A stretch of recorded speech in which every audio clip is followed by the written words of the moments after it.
بسم اللہ الرحمن الرحیم۔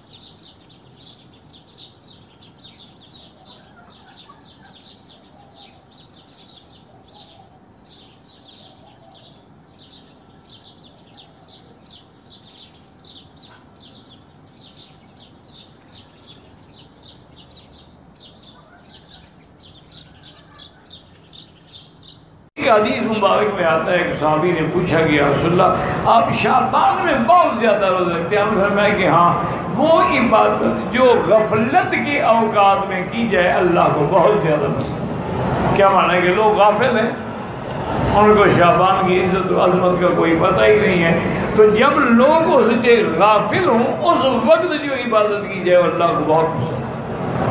اسی لیے جیسے رات کی تہجد ہے جوف اللیل، اور خاص طور پہ آخری حصے میں، چونکہ یہ لوگوں کے آرام کا وقت ہے، سونے کا وقت ہے، اس وقت اگر آدمی اپنا آرام چھوڑ کے ہاتھ باندھ کے اپنے پروردگار کے آگے کھڑا ہے تو یہ وقت جو ہے یہ بھی بڑی مستجاب اور بڑی مقبولیت کا ہے، اور اس کے اندر دعائیں منظور ہوتی ہیں، مقبول ہوتی ہیں اور درجات بلند ہوتے ہیں۔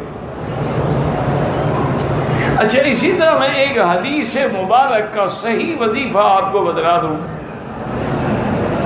کیونکہ رمضان مبارک کا مہینہ ہے،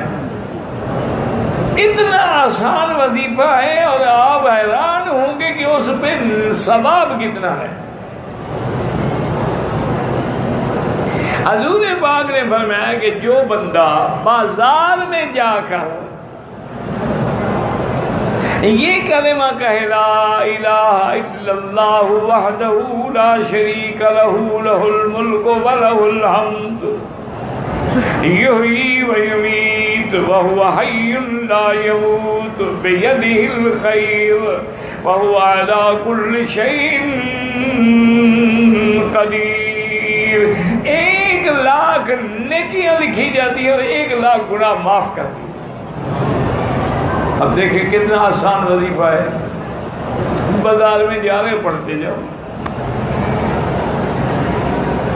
ایک اگر 10 دفعہ پڑھو گے تو 10,00,000 نیکیاں بن گئی اور 10,00,000 گناہ۔ اچھا، اگر گناہ نہ ہو اس کے بدلے پھر اور نیکیاں لکھ دی جاتی،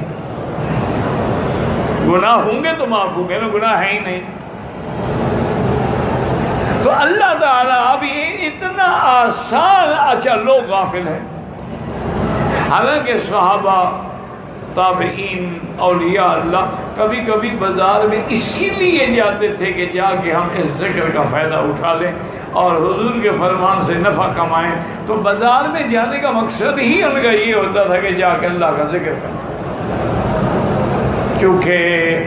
سب سے بری جگہ جو ہے وہ بازار ہے، تو جب آدمی اس بری جگہ پر آ کے اللہ کا ذکر کرتا ہے تو اللہ اس کی درجات کو اور نیکی کو بڑھا دیتے۔ اب اتنا آسان وظیفہ، نہ چلا کرنا پڑے، نہ ایک پاؤں پہ کھڑا ہونا پڑے، نہ قبرستان میں جانا پڑے، بازار میں جا رہے ہیں۔ ہمارے بڑے ایک مہربان تھے شیخ احمد عمر بالبی، میرے والد صاحب کے بڑے عزیز اور محبوب شاگرد تھے، اور انہوں نے بھی جتنی والد صاحب کی خدمت کی اللہ ان کے درجات بلند کرے، ان کی قبر پہ کروڑوں رحمتیں فرمائے۔ تو کبھی کبھی میں ان کا ماشاء اللہ حرم کے قریب ایک بہت اچھی مقام، اب بھی اس کی اولاد ماشاء اللہ بڑے لوگ ہیں، تو وہاں کبھی کبھی ٹھہر جاتا تھا۔ تو واپس جب آتے تھے نا صبح کی نماز کے، تو سارا رستہ وہ یہی پڑھتے تھے، لا الہ الا اللہ وحدہ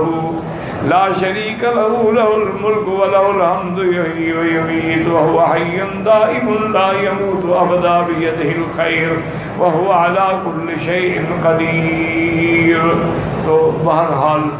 اس شعبان میں، اور حضور ہمیشہ دعا مانگتے تھے کہ اللہم بلغنا رمضان کما بلغتنا شعبان،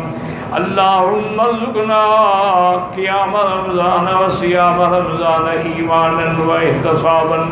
کہ یا اللہ جیسے آپ نے ہمیں شعبان نصیب فرمایا رمضان بھی نصیب فرما، اور رمضان کا قیام اور صیام جو ہے وہ خالص اپنی رضا کے لیے نصیب فرما۔ ابھی سے تیاری